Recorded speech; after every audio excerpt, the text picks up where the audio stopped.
Before we start the show, let's hear from one of our sponsors. Their support keeps this show free for you.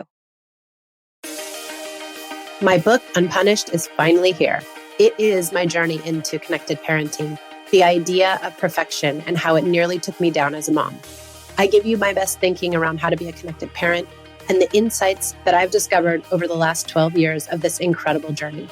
I'm giving my book away for free, plus shipping and handling. So go to unpunished.com and get yours today. We're shipping domestically and we're also shipping internationally.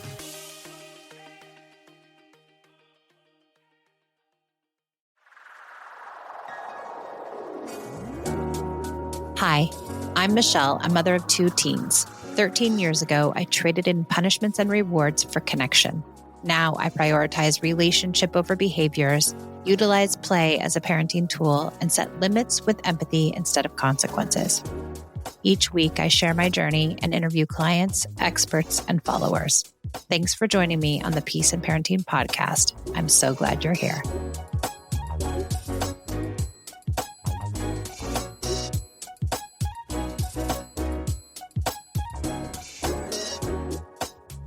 Welcome back to the Peace and Parenting podcast. I'm Michelle, and I'm here to talk all about the ways in which we can connect with our teens, which isn't always easy. And I have 2 teens, and so I'm well versed in this personally. And I've helped a lot of people who have teens kind of navigate transitioning from having a kid really to having almost an adult. And it can be very tricky and challenging and can leave us feeling like we might be lost. And that's kind of how I felt when Esme turned 12. So I'm going to talk about the 10 ways to promote connection with your teen or your tween. And before I do that, I just want to talk about the induction into teenhood with my daughter and how hard it was. And I just remember when she turned 12, how much she really desired to have her freedom and how much she wanted to be with her friends and how much she really thought about her appearance and the way in which other people were perceiving her.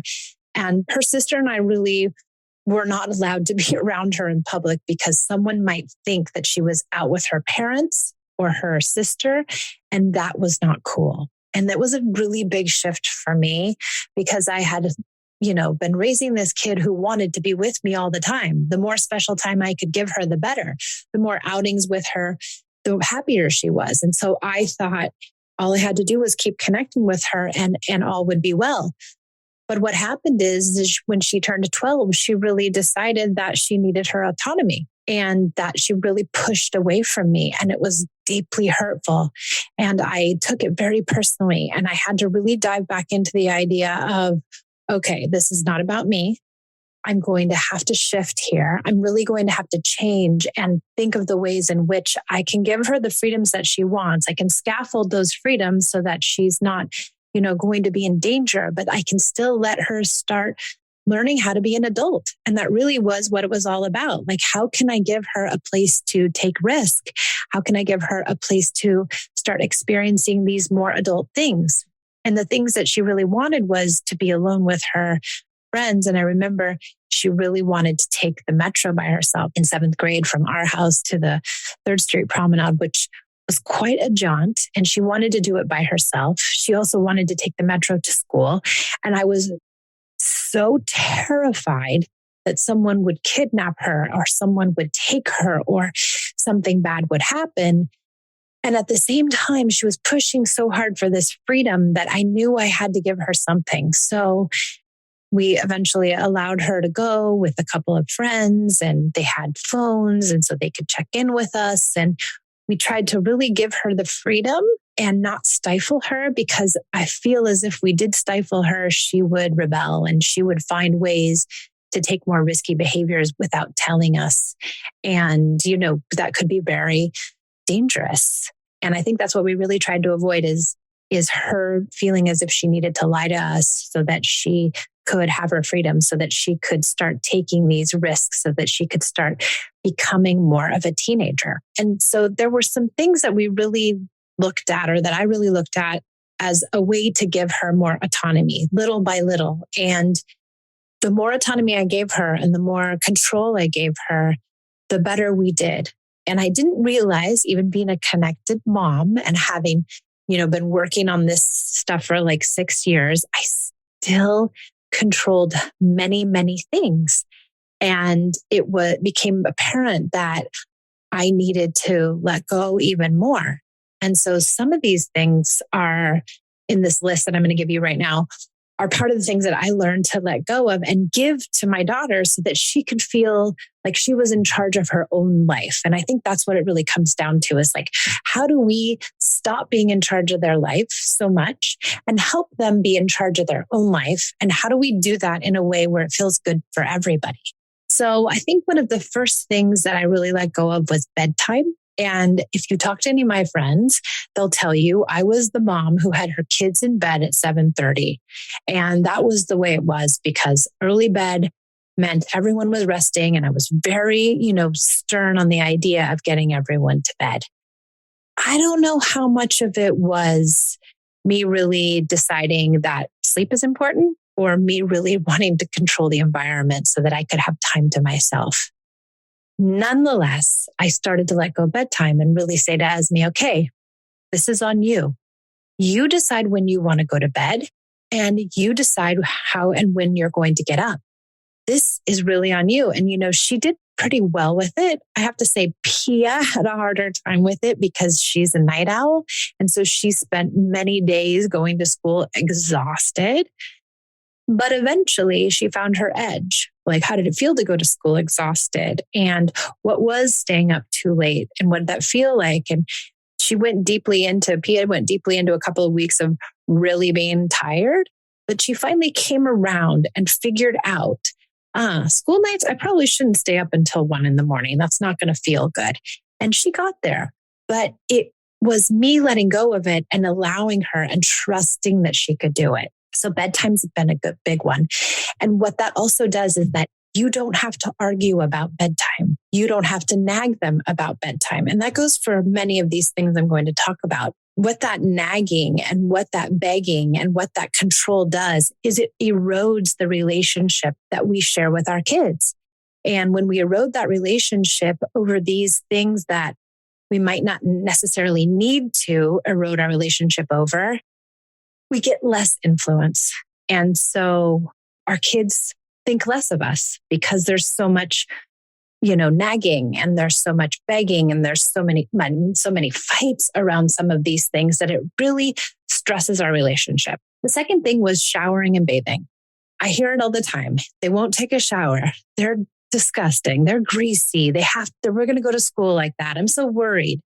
And I thought that too, but I think showering for me was much easier to let go of because I was just of the mind, well, they're going to go to school and somebody is going to say, oh, your hair's greasy, or somebody is going to tell them they smell, or maybe somebody else will give them the clue that they, need to take a shower. And Pia, again, I don't know why Pia, but Esme was very, clean and she wanted to take showers and she was pretty good about taking care of herself.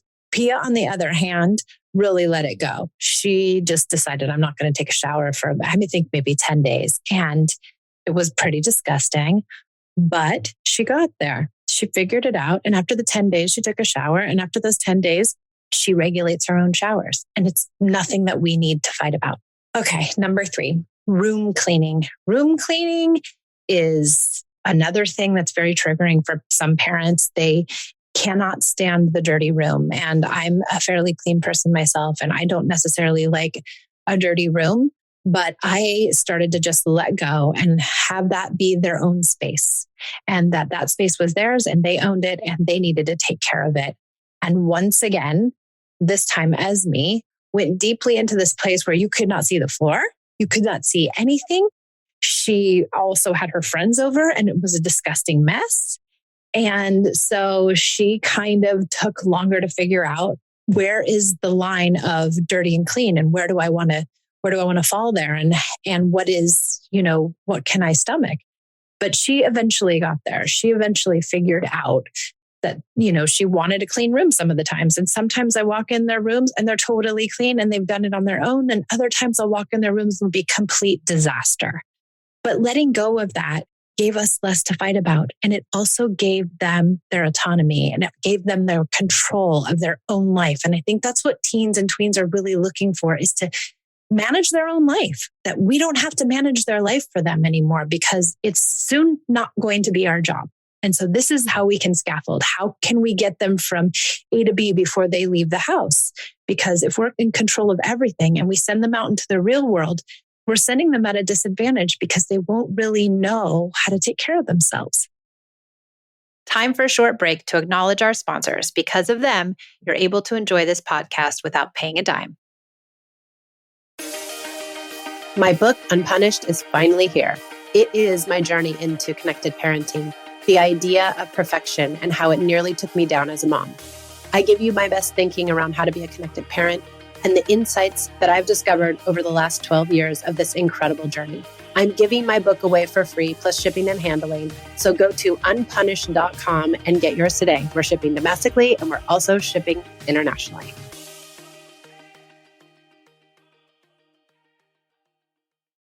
Let's dive back in. Okay, number 4, electronics. I know electronics is really controversial. I know that people are really worried that our children spend too much time on, their devices. And I think they do. And I also do think we do. And that as a society, we all do spend so much time on our devices. But if we over control the use of the device with our kids, do we create an opportunity where they might want to do it even more? Do they crave to have it so much that it becomes ultimately important? Or can we allow them more freedoms with their device, including, though, lots of discussions about safety, because this is a world that is not necessarily safe on the internet. And can we talk to them about, predators? And can we tell them the pitfalls of certain sites? And can we have an open discussion about our fears around it? Can we inform them about not giving their identity? Can we inform them about not telling people where they live or who they are?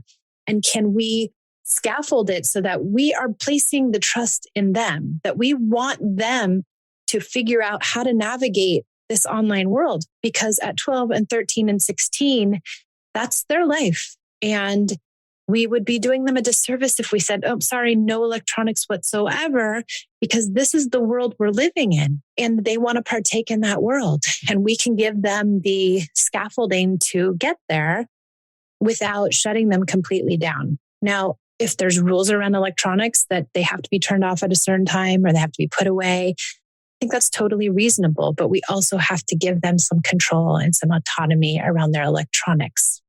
Okay, number 5. Doing things alone in public with friends. That was a big one. To the mall, to the ice skating rink, to the movies. And it can be very scary for us because we've been in public. We're around them. We're with them. We never let them really go without an adult. And as they get older, they crave to be without adults and to have their own experiences. And we can remember back. I remember going to the mall and I remember just hanging out at the mall all day with my friends and walking in all of the stores. And it didn't seem dangerous to me, but maybe my parents thought it was dangerous, or maybe they were nervous that something would happen. And the same goes for us. We're lucky in some ways. And if our kids do have electronics, that we know where they're at because there's lots of tracking. There's lots of ways to figure out where our kids are. So that can give you some solace, but giving them little opportunities like, yes, you can go to the movies. An adult's going to drop you off. An adult's going to pick you up. You're here for 3 hours, and just giving them more and more opportunities to be alone in public and talking about safety. Stay with your friends. I mean, we have lots of rules. Me and the kids, like, you always have to be with your friends. You never leave your friends. You don't talk to anybody you don't know. You don't take any drinks or any food or anything from anyone. And, there have been some incidences where they've felt scared and they've told me about that and we've talked about it. But if you just say you can't go, now you're cutting off these opportunities to learn how to take care of yourself in public. Okay. Number 7. Not expecting them to always hang out with you and the family. And this can be really hard because We take it very personally that they don't want to hang out with us. And I remember my friends who had younger kids, they kept saying, oh, well, we're going to go to pizza night and can you and Esme and Pia want to come? And I said, well, I would often say when she was at this age, I don't know if I can get Esme to come. I don't think she'll want to. Someone might see us and she might be embarrassed. And that was literally the truth. Like, she didn't want to go to the pizza place because some of her friends might be there, or some older people from school might be there. And that would be social suicide and devastating. So I had to say, she doesn't want to go. And so oftentimes she chose not to. And it didn't last forever, but it was her choice. And I needed her to figure it out on her own. And she did. And so now she'll go in public sometimes with me, and things have gotten a little easier. But we did go through a big period of time where I was not allowed to go in public with her unless it was absolutely necessary. So that was a difficult one, but we got through it and things are okay. So number 8, trying not to take them pulling away personally. Trying to just lean into the fact that they want their autonomy. They want to have their own control and their own life. And it really has nothing to do with us. They still love us and they still eventually want to be with us. But for the moment, they're unable to get there because they are going through their own growth period and they need to push us away so that they can stand up on their own 2 feet and learn how to live in the world as an adult. And this is the beginning of all of that. So if we can try not to take it personally, it makes it easier to get through. Okay, number 9, do not use punishments, threats, or rewards. And I preach this to all ages and all groups, but very deeply believe that punishments and threats and rewards at this age truly do put a huge divide between us. And that divide can really damage our relationship. And that damage can be dangerous. More dangerous than letting our kid go to a party, more dangerous than letting our kid go to the mall by themselves, more dangerous than allowing them to be on electronics. What that does is it gives them opportunity not to trust us and not to seek solace with us and not to seek help from us because they're worried about the punishment and they're worried about being in trouble. And so they conceal parts of their life and will be sneaky because they want to also have their autonomy. But if we're not allowing them and they get in trouble for it, then it creates a big upset between us. And so we want to really stay away from the punishments. If a child does something wrong in their teen years, it's an opportunity for a discussion. It is not necessarily going to be fixed by giving a punishment or giving a reward or giving a threat. A child who does something wrong is having a hard time and they're making the wrong decision. And your teens are going to do that. They're going to make the wrong decision. But is it fair to punish them? Are we punished when we do something wrong? We make big life decisions that aren't always the best. I've made tons of mistakes as an adult, but there's no one sitting there to punish me. And whoever did, I wouldn't feel very good about them and I wouldn't trust them. And that's what we don't want, is we don't want our teens not to trust us. So we have to really pull away from the idea of punishments. And number 10, give allowance, but don't expect them to do chores for the allowance. Now you can expect them to do chores, but the allowance and the chores are unrelated. And you can listen to my allowance and chores podcast. But the idea is that they need spending money, even as little as 10 or 11 or whenever you deem that it is, a reasonable time for them to have some spending money. They need to realize how to use money and the value of money and what they want to spend their money on and how they want to save their money. And they need experience with money to be able to do those things. And they can't really experience those things unless we give them money. Now, we can't all afford to give huge allowances to our kids, but we can give a very small amount of money to our children as a way for them to pay for their entertainment. It's a way for them to pay for anything that they want beyond things that we can give them. And it can be a few dollars a week. It can be a few dollars a month. It can be whatever you think is reasonable, but it's theirs and it's theirs to do with what they so choose. Now, chores are a totally different category of parenting, and chores are something we do because we're part of this household. And I expect my kids to do chores because they are in this household together and we all need to pitch in to make things happen. And so my kids have a few chores that they need to do, not a lot, but a few chores. And those chores I expect them to do regardless of the allowance. They're not linked. So we don't want to reward our children for doing a chore. We want them to do the chores. And we also want to give them allowance unfettered. So why are these so important, these 10 things? They're important because they preserve our relationship. They preserve the relationship we share with our child. And we so desperately need to have a good relationship because life is dangerous now. Things can happen. And if we have a good relationship with our child, if things go wrong for them, they're going to come to us. If the relationship is stressed, and if we're nagging about taking showers and electronics and allowing them to go on their own with their friends, if we're constantly having fights about all of these things, the relationship is not going to feel good. There's a saying out there that says we need 5 positive interactions for every 1 negative. That's a lot of positive interactions to counteract a negative. That means 5 to 1. Every time there's a fight, you have to have 5 more positive interactions to make the relationship feel better. So if we can take some of these things out of our control and give that to our children, those things we don't have to fight about. And those things are, developmentally appropriate places for our child to have control and things that we can really let go of. And I would say the other tip I would give you is don't nag. Nagging is one of the worst things anyone can do to anybody. And you can ask any married couple what they think about nagging.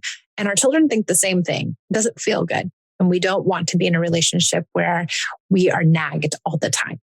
And we really want to preserve our relationship with our child, then we will, do without the nagging. And these 10 things really give you less to nag your children about. We want to have influence with our teens. And the only way we can have influence is for them to respect us. And the only way that they'll respect us is if we respect them and we give them some autonomy. So when something bad goes down, we want to be able to say, you know what, this is what I would do, or this is what I'm thinking about this situation. And we want our child to hear us. We don't want to always be telling them what to do, but when things are scary and dicey, we want to be able to say something that's influential. We want them to hear it. They're not going to hear it if they don't feel good about the relationship they share with us. So maintaining that connection, once again, back to connection, gives us some influence.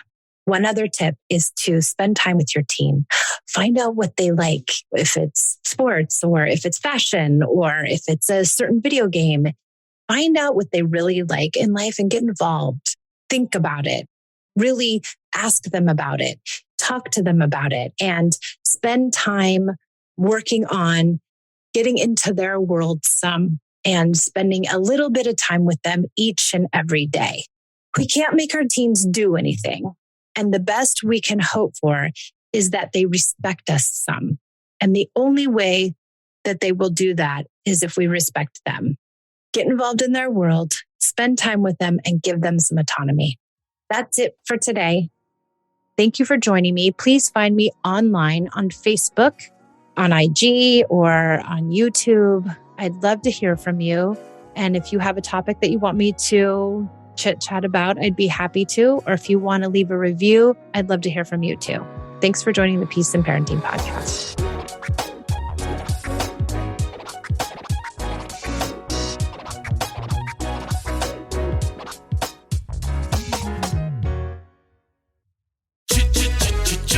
Looking for excitement? Chumba Casino is here. Play anytime, play anywhere. Play on the train, play at the store, play at home, play when you're bored. Play today for your chance to win and get daily bonuses when you log in. So what are you waiting for? Don't delay. Chumba Casino is free to play. Experience social gameplay like never before. Go to Chumba Casino right now to play hundreds of games, including online slots, bingo, Slingo, and more. Live the Chumba life at ChumbaCasino.com. VGW Group. No purchase necessary. Void where prohibited by law. See terms and conditions. 18+.